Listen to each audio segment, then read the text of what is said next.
Hi, everybody. This is your chaplain, Kurt Messick, and I am missing you terribly.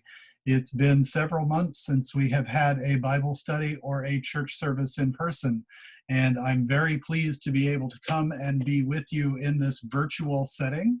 I'm coming to you by the miracle of Zoom and the miracle of YouTube. And we have a YouTube channel set up now so that hopefully we can communicate back and forth in different ways. One thing I want to say, and I will repeat this at the end, I am available to meet with you one-on-one as well, because you're allowed to have outside visitors and I'm allowed to visit from outside. There are limitations. I'm subject to the same limitations as your other outside visitors. So we'll talk about how that might be something we can do a little later on in the video here. But I am available to meet with people, so hopefully I can start seeing you now and then in your apartments, and we'll have to do it in the official way of booking a meeting. And I can only do one per day, and it has to be half an hour and has to be masks and all of that sort of stuff. I have some snazzy masks, which should be rather fun. So if we get together, you can see I just got a haircut today. So I'm noticing on Zoom it looks like I'm bald. Actually, I'm not bald. There's actually some hair in there, but the lighting that I have right now, which is not the best lighting, I'm going to work on it, so it'll probably be better before too long. But we're just beginning this, so we're going to try to see what happens.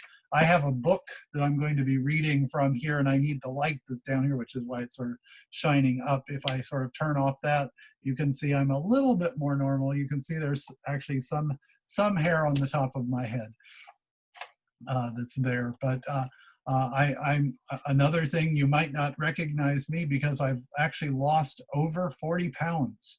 A lot of people were worried during our time where we had to be at home that people would sit at home and just eat and eat and eat. And I freely confess, I was probably going to be one of those people. I have chocolate bars and I have Pop-Tarts and I have all sorts of goodies.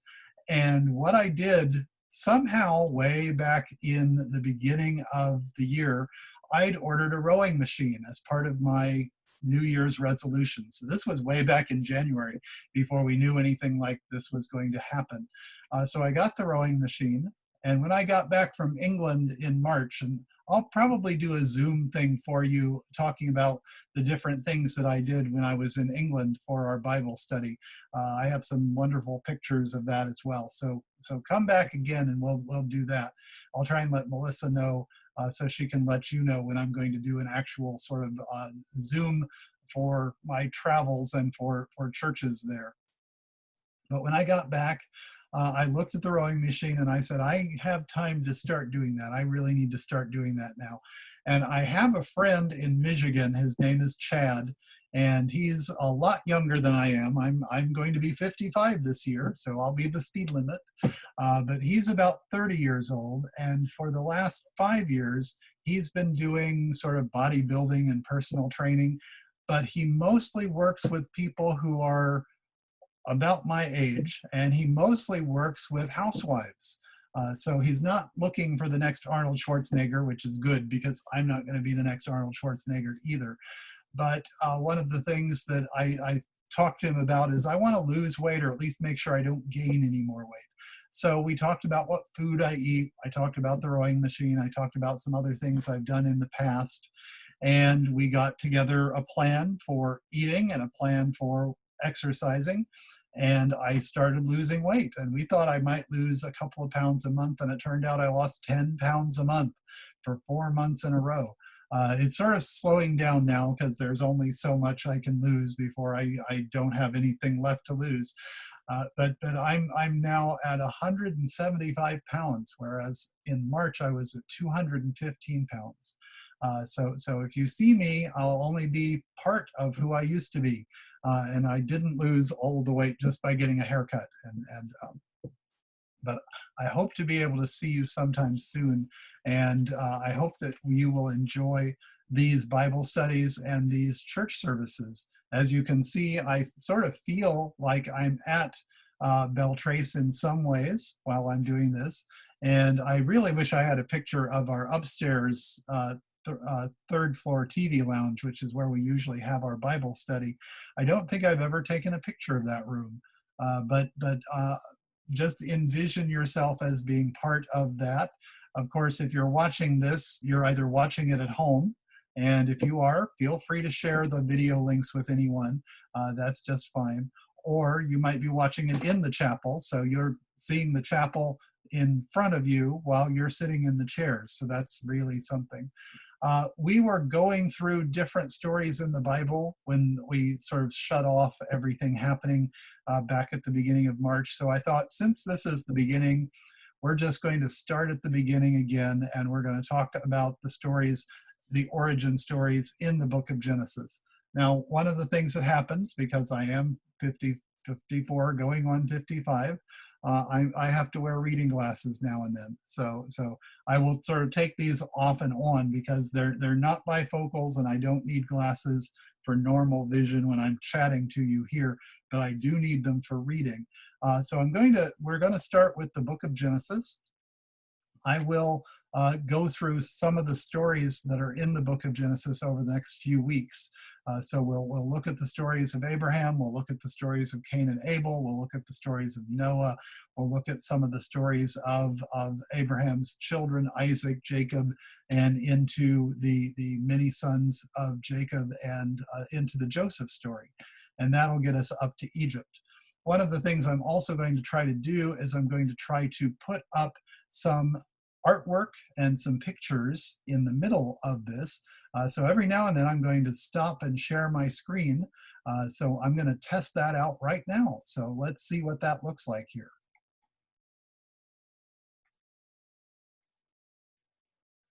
Now you may see me up in the corner now. And as you're seeing me up in the corner, I'm also showing you a very famous piece of art here.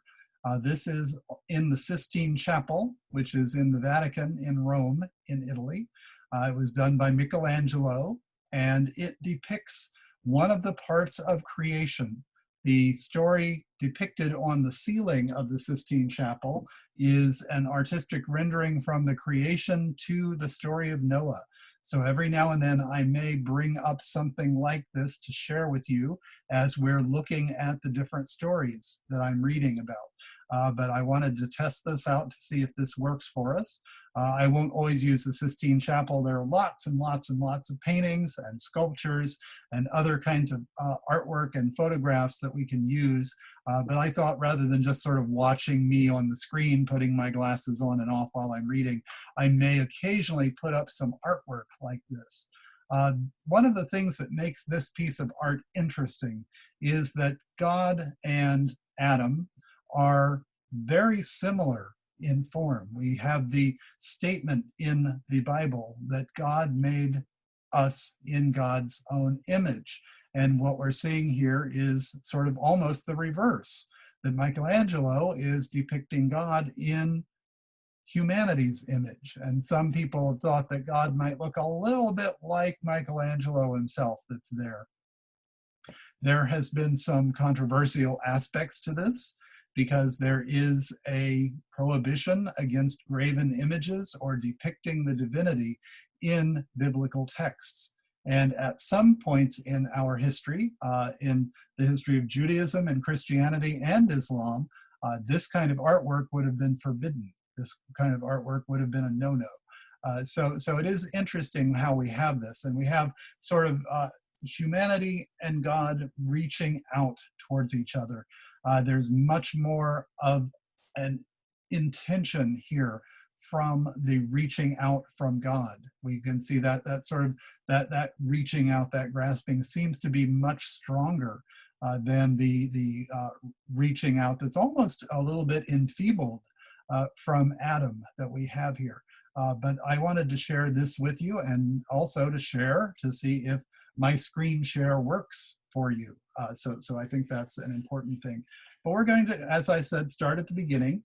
And there are two different things I want to do. I have this book here. Oops, it's disappearing. There we go. 5 Books of Moses, translated by Everett Fox. And I got this maybe about 20 years ago. It's from the Schocken Bible series, and they're in the process of translating the entire Bible. And Schocken is a Jewish Jewish book series publisher. I have so many of their books on my shelves downstairs. I have, as some of you may remember, a Jewish Studies certificate from Indiana University, and that's one of the places I became acquainted with the Schocken series of books. So I want to read from this. I will also read from this book, which is the New Interpreter's Bible. And the New Interpreter's Bible, this is 12 volumes of the entire Bible.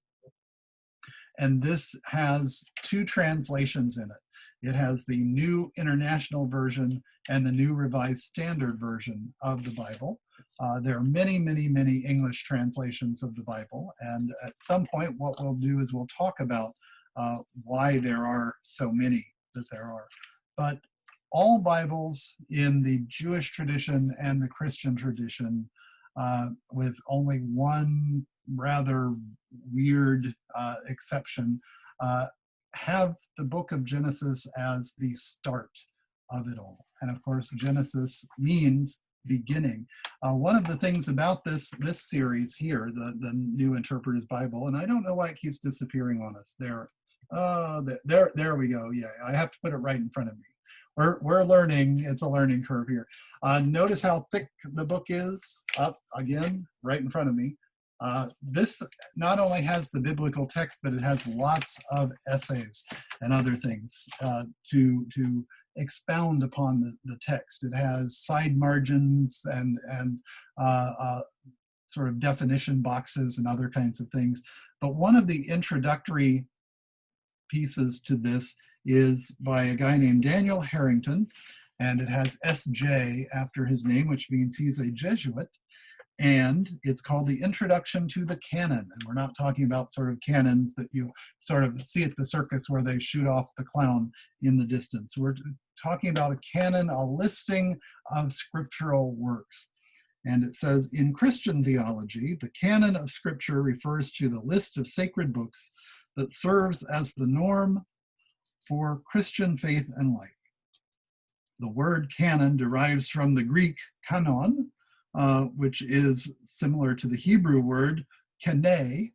I guess I'm pronouncing that right. Forgive me if I'm not. My Hebrew is actually quite old, especially any kind of spoken Hebrew, which means reed or measuring stick. So one sense of canon is ruler, that by which straightness can be measured. So the notion of a canon as a rule or norm of faith and life predominated among Christian writers in the first 3 centuries of our era. So one of the things that we see is we talk about canonical works and canonical books. And we talk about what has authority and what is worth reading and what we should take seriously. And in all of these different ways, the book of Genesis is considered to be an important part. So I'm going to turn here to the beginning of Genesis, which is quite a ways in. One of the things, again, if you sort of look at the book here, notice how many pages I've had to turn. I'm actually up to page 325 before I get to the beginning of Genesis. That's how much material is in here that gives you extra material. This is a part of our origin story, or what we might call a primeval story. And the way this is set up is Genesis 1 through chapter 11 is seen as a kind of a set piece, but there are different stories that are part of what go into this along the way. And one of the things, of course, as many of you know, I am an astronomy professor. In fact, one of the things I'll let you know is I got promoted at Ivy Tech, and I'm now an associate professor rather than an assistant professor at Ivy Tech of astronomy. So yay, I got promoted. Doesn't really come with anything else other than just a change of title, and but it's nice, a little nice recognition that I've been there a long time, and they think I'm doing okay work. But this has a little piece on Genesis and modern science, and I want to read just a little bit of this to you as well. It says, to claim that God created the world and all that exists is a matter of faith, grounded in fundamentally in God's self-revelation. At this level, the opening chapters of Genesis are a confession of faith. At the same time, in witnessing to God's creative activity, the biblical writers made use of available knowledge of the natural world. Israel had no little interest in what we would today call scientific issues. These chapters are pre-scientific in the sense that they predate modern science, but not in the sense that they have no interest in those types of questions. Pre-scientific knowledge is evident in God's use of the earth and the waters in mediating creation, the classification of plants into certain kinds, and a comparable interest in animals, as well as the ordering of each day's creation. So we have a sense, a different kind of sense of what the natural world is in that. So I think one of the mistakes that's sometimes made when we're looking at the book of Genesis is the idea that it has to be a scientific text in the way that we do science today. But let me read here from the New International Version. It's got, again, got side-by-side translations here. But I will read for chapter 1, the New International Version. In the beginning. So, which is an interesting phrase just by itself. I remember reading an essay, and I looked for this essay in my things downstairs, and I couldn't find it, but I'll keep looking for it and hopefully bring it back to you again later. There is an essay on the beginning letter, not even the beginning words, but the beginning letter. The first letter of the Hebrew Bible, the first letter of Genesis in Hebrew is actually a beit, not an aleph. It's a B, not an A. And there's a whole mystical, spiritual idea behind why it's not the first letter, but the second letter that's first. And if you look at other stories in the Bible, you'll often see that it's not always the first that makes it. Joseph is not the eldest son. Jacob is not the eldest son. Even Isaac is not the eldest son. There was Ishmael before him. David was not the eldest son. Moses was not the eldest son. He had Aaron, an elder brother. So we have that over and over again in the Bible. That in the beginning, Bereshit, in the beginning, God created the heavens and the earth. Now the earth was formless and empty. Darkness was over the surface of the deep, and the Spirit of God was hovering over the waters. That's an interesting way of looking at things. One of the questions that some early Christians had was there absolutely nothing at the beginning, or was there something that was already there, some kind of primordial stuff like Play-Doh or sort of mud pies or something like that? So there are some old creation stories in the ancient Middle East that talk about what the gods do, and they pretty much were all polytheistic. They had lots of different gods. But what the gods do is they take something that's already there, something primordial, something primeval, and they put an order to it. The Greek word for that is cosmos. So they put cosmos onto the chaos, the stuff that's all messed up. We still use that term chaos today in that sort of same sense of all messed up and all jumbled. And we sort of look at the world today and think we have a lot of chaos that's going on there. But for most of Christian history, we have decided theologically to interpret this as being what's called the ex nihilo, out of nothing creation. God started with absolutely nothing and created something. So it wasn't that there was something already there. There was the sense, especially in the medieval mind, that if there was something already there, then that might be a limitation to what God can do. And in fact, in the polytheistic ways, there usually was a limitation to what the gods could do, which is one of the reasons why those gods were usually not supreme in the way that God in Genesis and in the Judeo-Christian and Islamic traditions are sort of depicted as being omnipotent, all-powerful. So we have that, and it says, and God said, let there be light. God speaks creation into being. And the very first thing that is spoken is, let there be light. And there was light. And God saw that the light was good. And he separated the light from the darkness. God called the light day, and the darkness he called night. And there was evening and there was morning the first day. Notice that pattern, evening and morning. In many traditions, the day starts when the sun goes down, not when the sun comes up. And we sort of have it sort of halfway in between. Our day starts at midnight, sometime in the middle of the sun going down and the sun coming up.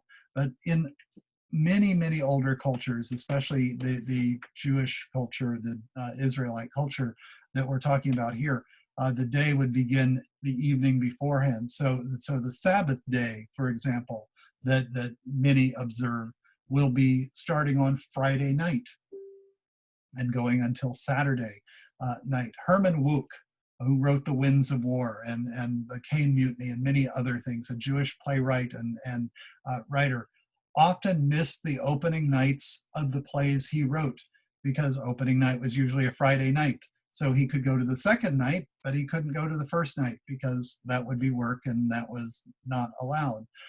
So it's interesting that we have that here in this beginning. Another thing that scholars have noted is that God makes pronouncements as God is creating. God created the light and saw that it was good. And then God does other things and pronounces it's good.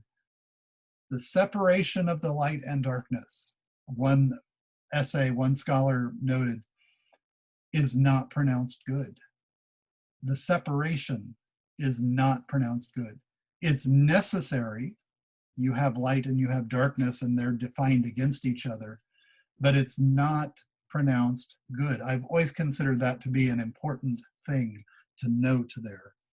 Then we get up to the second day. God said, let there be an expanse between the waters to separate water from water. So God made the expanse and separated the water under the expanse from the water above it. And it was so. God called the expanse sky. And there was evening and there was morning the second day. And God said, let the water under the sky be gathered into one place and let dry ground appear. And it was so. God called the dry ground land and gathered the waters together, and he called those seas. And God saw that it was good. So this is a separation, a division that is good, whereas the light and the darkness was not. So it's an interesting thing to consider the way they're doing that there. And God said, let the land produce vegetation, seed-bearing plants and trees on the land that bear fruit with seed in it according to their various kinds. And it was so. The land produced vegetation, plant-bearing seeds according to their kinds, and trees bearing fruit with seed in it according to their kinds. And God saw that it was good. And there was evening and there was morning the third day. And God said, let there be lights in the expanse of the sky to separate the day from the night, and let them serve as signs to mark the seasons and days and years. And let them be lights in the expanse of the sky to give light on the earth. Now, you know, I, the newly promoted associate professor of astronomy at Ivy Tech, could talk to you for hours about this particular passage here, the lights in the sky. And we had so many ancient astronomers who were looking to explain the different things that were up here. Were the lights in the sky moving, or were we moving around? Most of them decided the lights were moving and we were standing still. We were stationary. We've since learned that that's not really the case. But there were also questions about how far away they were, how big they were, how did they keep shining? Were planets actually shining on their own, the ones that move? The word planet means wanderer in Greek, by the way. So one of the things that we see is there's a lot of mystery that's up there, but it's also very beautiful. And we lose a lot of sense of that in the midst of city lights. You know, we have lights like I have this little light here. I turn it off and you can see something different. If I turn on that light, it's going to block out some of the sky. How long has it been since you saw the Milky Way? I'm going to trust that most of the people watching this from my friends at Beltrace are old enough to remember when there weren't street lights everywhere. And there weren't lots and lots of city lights everywhere.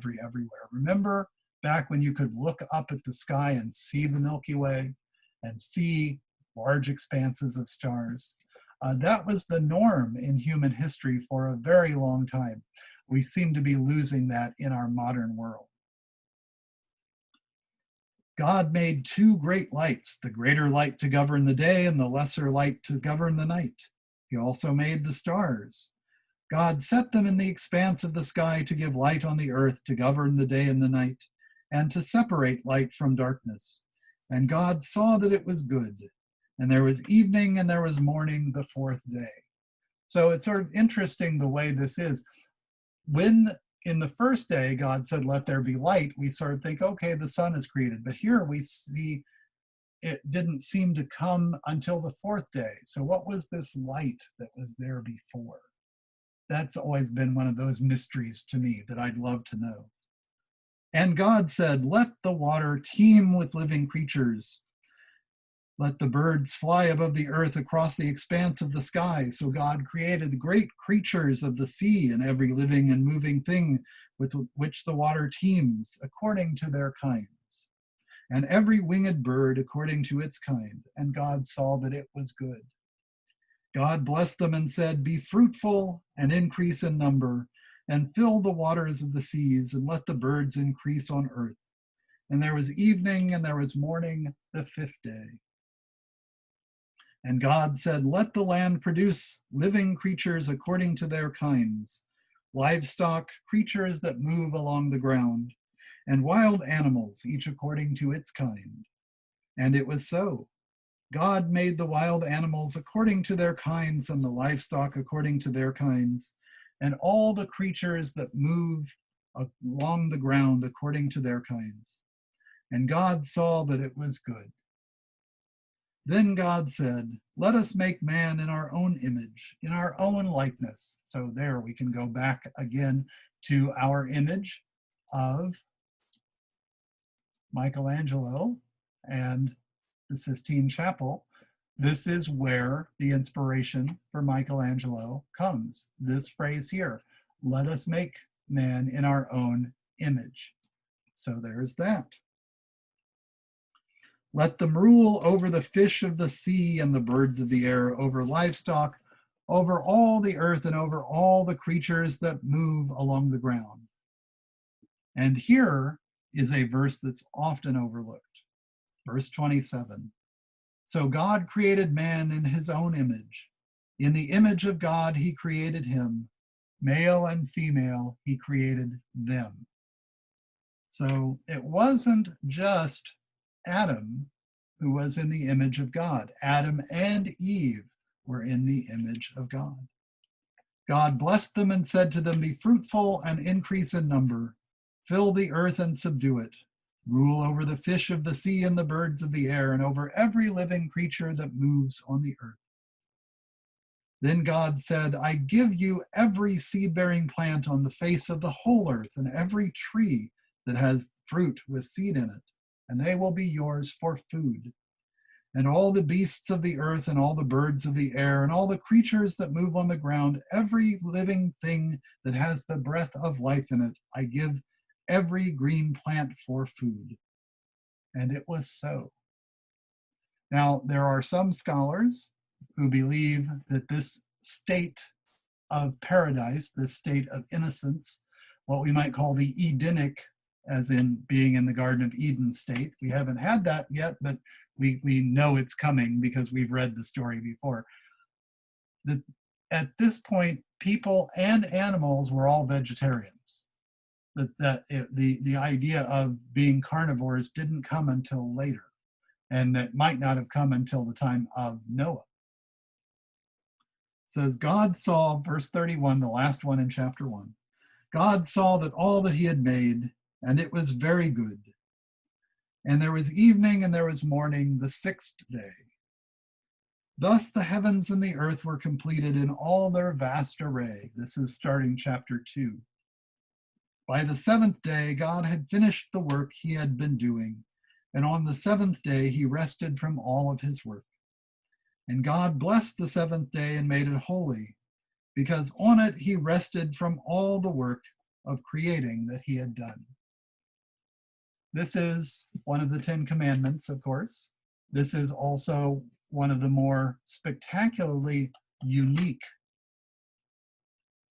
religious commandments in this time period, in this part of the world, because it was unusual to have a day off.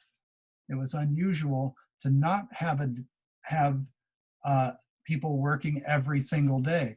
And if you had a day off, it was usually just for the upper crust. But we will learn in the Torah, we will learn in the application of things, that even the strangers in the land, even the slaves, were supposed to be given a day off. Even the animals were supposed to be given a day off. So this becomes important in several ways, but also notice, this is in many ways the first commandment that's given, because we're not given other commandments in the same way. It's just sort of taken for granted, perhaps, that God will be praised and God will be the only God from the earlier story of Genesis. But this is the one where we're told God makes this holy and wants this to be recognized as holy. So that's an interesting thing that's there. Let me read you slightly different translation now from Everett Fox's 5 Books of Moses. Oh, can we see it? There, yeah, 5 books. You can almost see it. It's almost like there's a Star Trek transporter beam that's trying to beam the book away from us. Trust me, I don't have that ability here. But Everett Fox begins with a little bit of a story here. And he says that these stories have been collected for a purpose.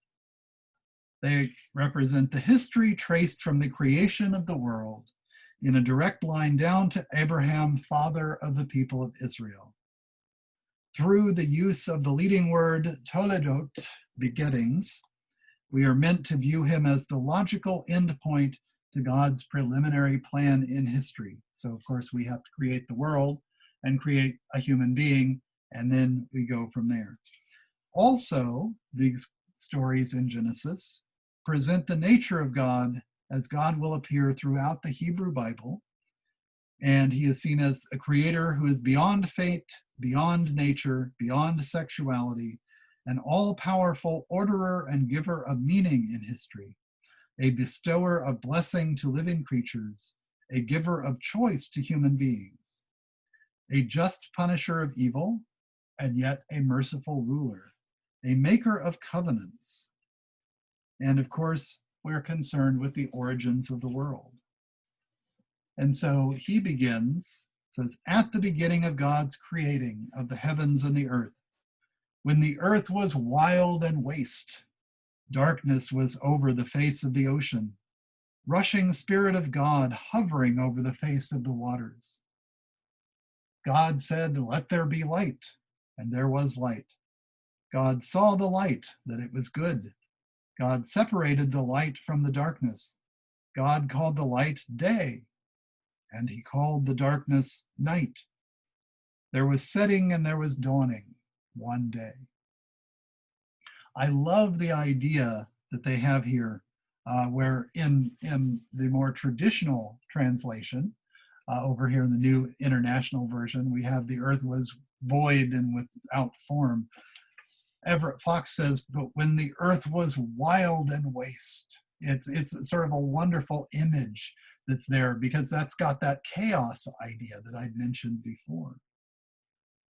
God said, let there be a dome amid the waters, and let it separate the water from waters. God made the dome and separated the waters that were below the dome from the waters that were above the dome. It was so. God called the dome heaven. There was setting and there was dawning the second day. God said, let the waters under the heavens be gathered into one place. Let dry land be seen. And it was so. God called the dry land earth, and he called the gatherings of the waters seas.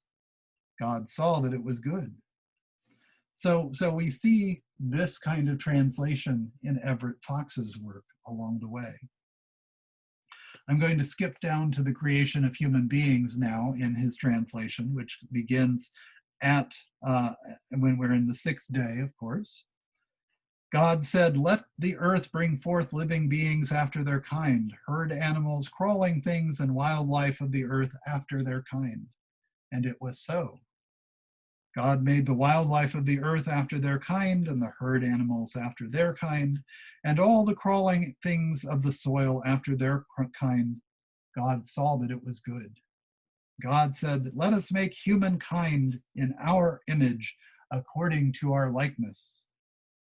Let them have dominion over the fish of the sea, the fowl of the heavens, animals, all the earth, and all the crawling things that crawl upon the earth. God created humankind in his image. In the image of God did he create it. Male and female did he create them. God blessed them and said to them, bear fruit and be many and fill the earth and subdue it. Have dominion over the fish of the sea and the fowl of the heavens and all the living things that crawl upon the earth. God said, here I give you all plants that bear seeds that are upon the face of the earth, all the trees in which there is a tree fruit that bears seeds. They shall be for you also for eating, and also for all the living things of the earth, for all the fowl of the heavens, for all that crawls upon the earth in which there is living being, all green plants for eating. And it was so. Now God saw all that he had made, and here it was exceedingly good. I love that phrase, exceedingly good. There was setting and there was dawning the sixth day. Thus were finished the heavens and the earth and all of their array. God had finished on the seventh day his work that he had made, and then he ceased on the seventh day from all the work that he had made. God gave the seventh day his blessing, and he hallowed it. For on it he ceased from all his work that by creating God had made. So here we have a somewhat different translation from Everett Fox, a much more modern translation. One of the things that you're not seeing in the book that I'm seeing as I'm reading it, Everett Fox uses exclamation marks a lot. It's like, and God said, let there be light, and there's an exclamation mark, and God saw that it was good, and God called it day, and God called it night. And I mean, I almost want to sort of do that whenever I see the exclamation mark, except I'm holding the book and it's hard to do when that happens. But it is sort of interesting because in more Victorian times, let's say, for English writing, you would use exclamation marks very sparingly. I think it might have been Shaw. Don't quote me on this. It could be someone else. But someone, and it sounds like Shaw to me, George Bernard Shaw, that you should use exclamation marks very sparingly, like 2 times in your entire life. I think Everett Fox used in just those passages that I read enough exclamation marks for about 27 lifetimes. Because of course, one of the things we can do when we're reading that kind of passage is we can read it and we can say, and God said, and God said, and God said. Or we can grasp the joy of creation. We can grasp the power of creation. And I think that's what Fox's translation here is trying to do. It's like, it's a great thing that the day is created. It's a great thing that the night is created. It's a great thing that the animals are on the planet. And it's a really interesting way of looking at those kinds of things. One more thing I want to leave you with is another book I have on my shelf. This is called a Midrash Reader, Hammer on the Rock. And Midrash is sort of a commentary on the biblical text. The sort of subheading from this, and this is also a Schocken book, it's from the Schocken publishers. The subheading is Wisdom and Poetry of the Talmud and Midrash. And it says on the back of the book, the Talmud and its companion work, the Midrash, constitute a whole library of the traditions of Israel. They are not a systematic summa of religious doctrine, but a lively first-hand account of great religious thinking and law at the level of life and experience. So what we have here is a little bit that's happening on the beginning of time. And one rabbi, Rabbi Tanhuma, said, "It in its due time." When was the world created? Well, we don't know exactly. There are some who think it was 6,000 years ago. There's some who think it was about 14 billion or 13.5 billion years ago. There are different theories about it. Here's a very practical answer: in its due time. He has made everything beautiful in its time, which is something that comes from Ecclesiastes. In its due time, the world was created. The world was not fit to be created before then. Rabbi Abahu said, "From this we learn that the Holy One, blessed be he, kept creating worlds and desolating them, creating worlds and desolating them, until he created the worlds of heaven and earth. Then he said, 'These please me. Those others did not please me.' The grasses went forth, and the earth brought forth grass, herb yielding seed after its kind, and tree bearing fruit, wherein is the seed thereof after its kind, and God saw that it was good." That's from the actual passage of Genesis here. But Rav Azi objected. "It is written, and the earth brought forth grass on the second day of the week, and it is written, no shrub of the field was yet in the earth," in Genesis 2:5, on the sixth day of the week, teaching us that the grasses went forth and stood on the threshold of the earth until the first man came and sought compassion in their behalf. And then the rains fell, and then they grew. So then we have a prayer for harmony that follows this little sort of reflection on the text. "You find that the Holy One, blessed be he, created heaven and earth and wisdom." Rabbi Azariah said, in the name of Resh Lakish, "On the first day he created heaven and earth.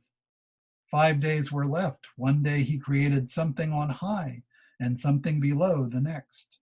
He created the firmament on high on the second day. On the third, let there be waters, be gathered together below. On the fourth day, let there be lights on high, and the fifth, let the waters swarm below. On the sixth day, only the sixth day was left for something to be created on it.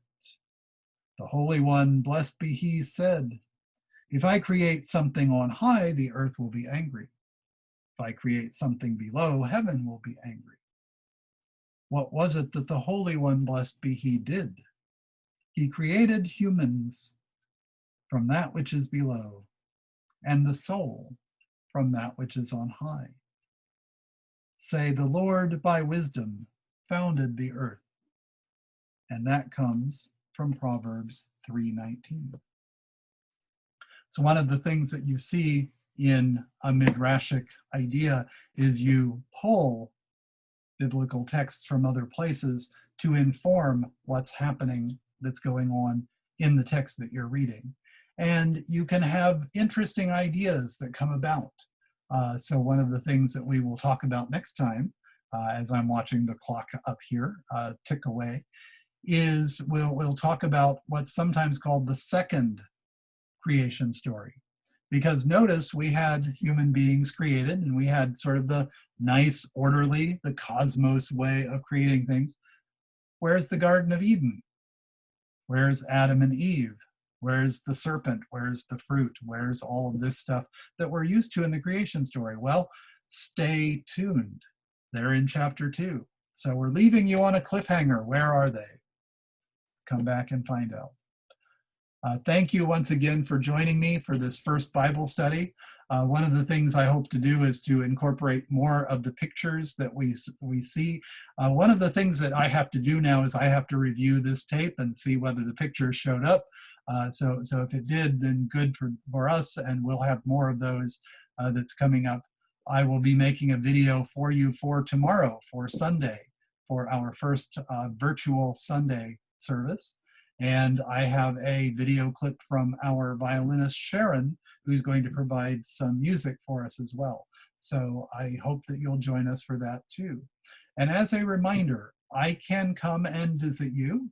I will put my mask on, and we'll socially distance and every other good thing that is required to keep us all safe in our current environment. But I'm available to visit you, and I will have times on Tuesday, Wednesday, Thursday, Saturday, and Sunday. So what we'll do is we'll figure out, and one of the things you'll need to do then is you'll need to contact me to let me know. And what I'm going to make sure is okay is for you to pick up my telephone number somewhere on our Beltrace campus so that you can reach me. But if you want me to visit you, I'd say for the moment, at least, let Melissa know that you'd like to be in touch with me, and she can give you my contact information or send me a message on Facebook and let me know that I should contact you. But I can start doing that as of this week. So let me know. Again, I'll limit one per day. So it will be pretty much first come, first serve in terms of appointments. But I will do my best to be there as much as I can, as much as you need me to be there in terms of what's allowed in our current environment. Of course, our main task right now is to keep everyone safe, to keep you safe, to keep me safe, to keep all of our community safe. One of the things that we have coming up in Genesis very, very quickly is the story of Cain and Abel. And Cain, of course, has the sort of classic Cain statement, "Am I my brother's keeper?" When God asks what happened to Abel. Well, we're living in a time, we're living in an environment where we are all called upon to be our brother's keeper and our sister's keeper and our whole community's keeper. So wear your masks and wash your hands and keep a good distance, but keep a hope in your heart and keep coming back for our Bible studies and our church services. Thanks.